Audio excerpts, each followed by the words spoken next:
everybody, this is Callan and welcome to the Dancesport Live show. Today we have a really special guest, Siscu Perez. And really taking the time. Thank you so much for taking the time Hello, to do the show. Thank you to you. Thank you. So we're here today at Transylvania Grand Prix in Sibiu. It's a competition and a training camp, and we are also filming the training camps and all these things. And I was really fascinated because we had some conversations with other teachers and trainers and so on.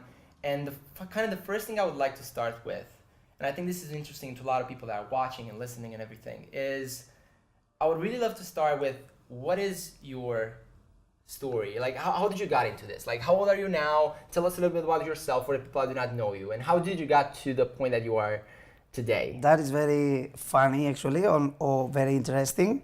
I start because of my father. Not because he was a dancer, he was just a coffee sailor. Right. So he had coffee machines all over my city. And one of that machines was in the dance studio. This is in Barcelona? In Barcelona, yes. In Sitges, close to Barcelona. Right.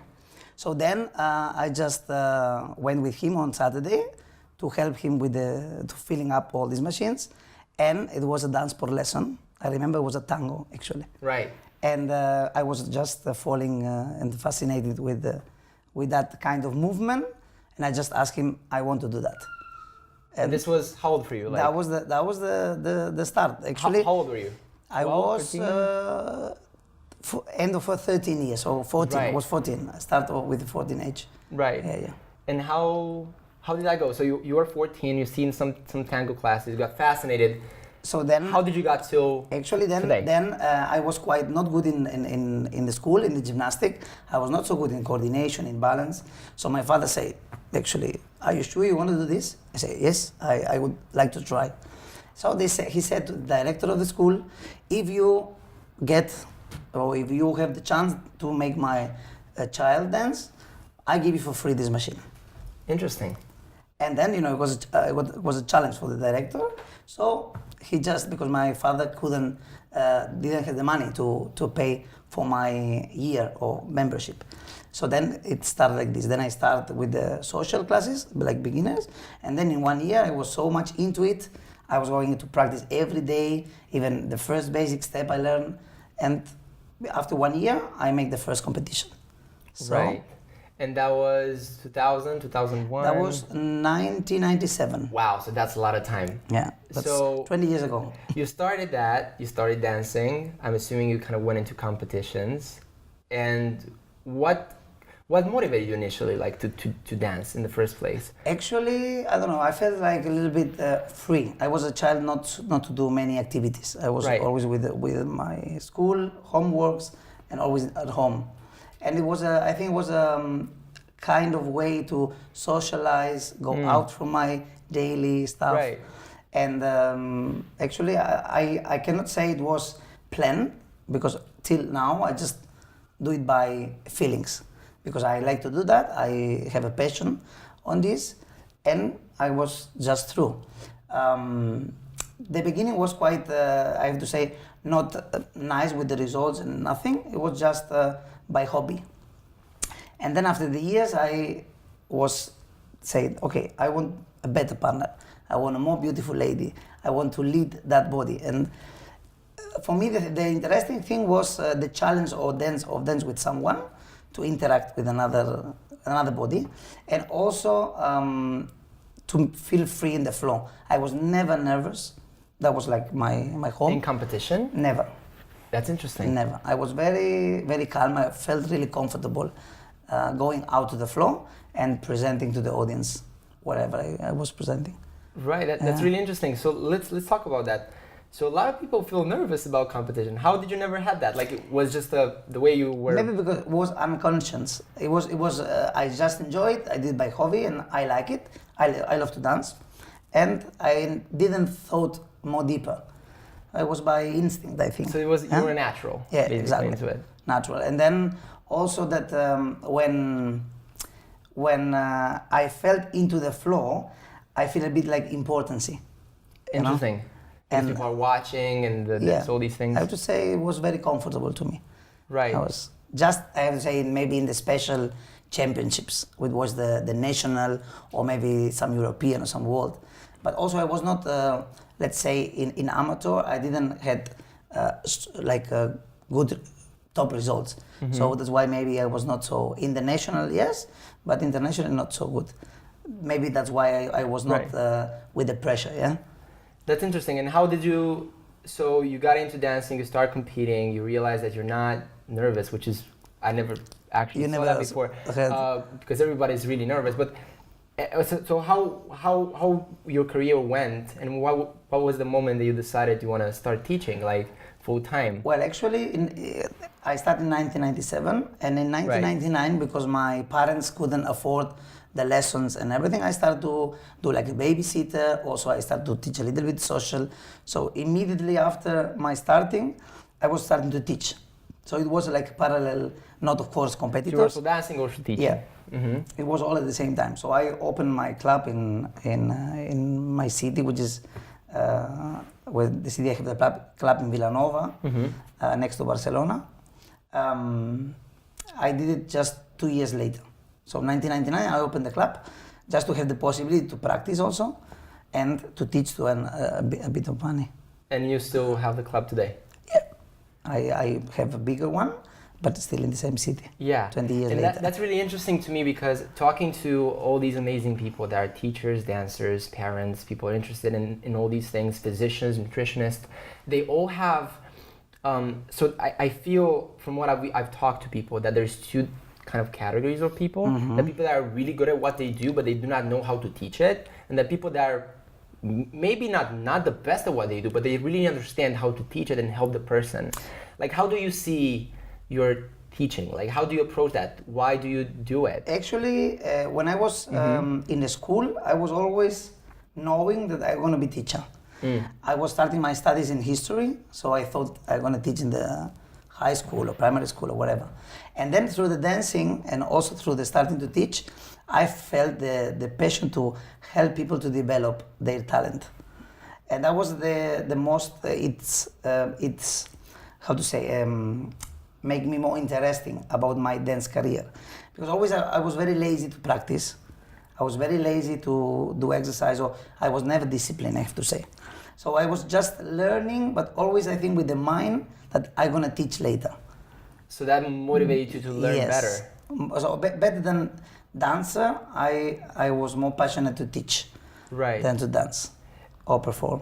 And in your teaching now, what do you think would be kind of the approach that you take? Like, do you have a certain approach that you take? Do you like positivity over negativity? Like, what's kind of your approach to teaching? Because I always find this fascinating. It's so different with everybody. When I see it on the club, if I have to build a couple, I'm quite strong and negative, you know? Yeah, so if I'm new couple, I'm with my lady, like, how do you approach me? Like, what do you say to me? Like, how do you take things? You did from the beginning? Or well, let's not complete beginner, but like, what's your approach? No, my priority, of course, always is the lady. Like, to make a good lady, to have a nice feet, to have a nice legs, to have a continuity in the body, remove out the stiffness, because I have this in my mind that I was very stiff as a dancer. So I want to make a flexible dancers. Fluid. And for sure, not like the kind of dance we have more today, which is more impact and about effects. I like more in the quality of body lines, flexibility, and music also I like. And then about the men, I like to have a good partner, a good frame, you know, a good supporter for the lady. That is a little bit my priority in general aspects, of course. Right. And how do you see that relationship between them? Like, if you were a judge right now and there's all these couples on the dance floor, like, how do you choose the ones that are better and the ones that are not, knowing that that's the way you teach? Like, how do so you... what my priority, what I like, without comparing, without judging, being like a teacher or as an audience, a spectator, it's more about creating space inside the body. So create volume, shapes, and make opposition between man and lady. So that's my idea. Then, of course, when I compare in the dance floor, when I need to judge, we have a criteria. Of course, first of all is the music. It should be rhythmical, but then also I like when the couple dance together in connection. So how what does that mean for you? Like That means dancing that together. when you dance alone, you need to be coordinate, yeah, and you need to build also inside your body the positions to have a nice lines, to have a nice plasticity. But then when you take another body, then there is another weight that you can play with, and I like more to play with both body weights and to play also with the spaces we can create in between us. I heard you say that today. I think in one of your private lessons that you have to play. I was there. Yeah, I was there. I didn't see. Yeah, I was there. You were very I was good listening. Good. So you said at one moment, if I remember correctly, correct me if I'm wrong, that it's an interesting thing for the lady to always be playing and be playful with what she's doing. Was that you? I don't remember exactly. What did you mean by that? The idea is that like let's say in the opposition I build with the body between my joints, the knees, the hips, ribs, shoulder, even key bone, for the posture. So the lady needs to be aware how much space she has in the body to all the time, let's say, manipulate it. So to change it, to change the shapes, to look interesting. Because I really don't think if I come to watch dancing, I want to see just lines, or I want to see just positions. Yeah. So really, we want to see movement. What changed from one lady to another one? Of course, all are fantastic always. Yeah. Sure. But we need to admire the way they do. And in this way, it's how she can play with her body weight, with her joints, but also with the connection of the men. So be held by the men, how she can change her body and her movement. This for me is the most interesting thing in a lady. And the way you say that, and I think you agree with me that everybody has a lot of different opinions, and I think that's fascinating. Yes. I don't think that's wrong. Sure, no. What was your influences, kind of like learning and understanding how to teach and doing all these things? Was it just doing it and understanding like, oh, how would this be better? Or did you had someone that taught you, like a specific teacher that you worked with? Like, what were your influences growing up and becoming the person you are today that made you kind of shape these opinions? You want to know the name of my teachers? I mean, not necessarily, but like, did you have any? Did you read books? When I started dance, of course, we had all national coach teachers, and then my first step in England was in 2001. Right. So after 4 years, I started, and then the first teacher there was she was very much about rhythms, and she was very much about like ideas in characterization in every kind of dance. Now, when you went out and you are not so international style, or you have not so much skills, the first thing is like make me see when you dance a samba and make me see when you dance a cha-cha. So make the clear characterization, no? That was the first thing then. Then with my Russian influence, it was more about the frame, about the form, about the idea of coordination. That I think was the last one who take it more. And then in the last part of professional, I take more like psychological stuff and teach her about idea of movement. So giving a meaning of a movement. Who was that teacher? Ruth Bemey. It's amazing. Yeah. Before I had in England I can tell you no problem, was Carol McGrail. She was one of the best. I have also a period with Serena Leka. And then I was with Victor Nikovsky and Larissa Davido. Yeah, that's beautiful. Okay, so got 2 more minutes with you, then I'm gonna let you back and go to your training sessions and your personal lessons. I have 2 interesting questions I noted down here, and I always like to ask a specific question, personalized to each person. This was the one you don't allow me to read. Yes, I'm not allowing you to read that because I want it to be like, okay, on the spot, like, what do you think? So, there's 2 things. There's two questions. One is, if you could leave our audience with one lesson that you have being a dancer and a teacher of this, what would it be? It could be a mindset thing, it could be a technique thing, it could be kind of how you see the future. Like, if you could leave, like, this is what I'm thinking now and I think it's really important and I'm trying to get it to people. Like, what would that be for you? So for me, it's 2 very important things. It's more about psychology. Of course, passion. Everything you have to do is with passion. So do whatever you like Right. in the performance, and then personality. Okay. Do it personally. Do it how you want. Interesting. And my other one is other question in this. If you would like to do it, if not, we can just do a different question. Because we have a lot of people watching this, I think it's interesting that you ask a question to the audience, and that's why I didn't want you to see. So that I don't think of this. And if you don't have any, that's okay. We can skip it. But there's a lot of people watching and listening, so it'd be interesting for you to get the opinion of the people listening. Like, so why not?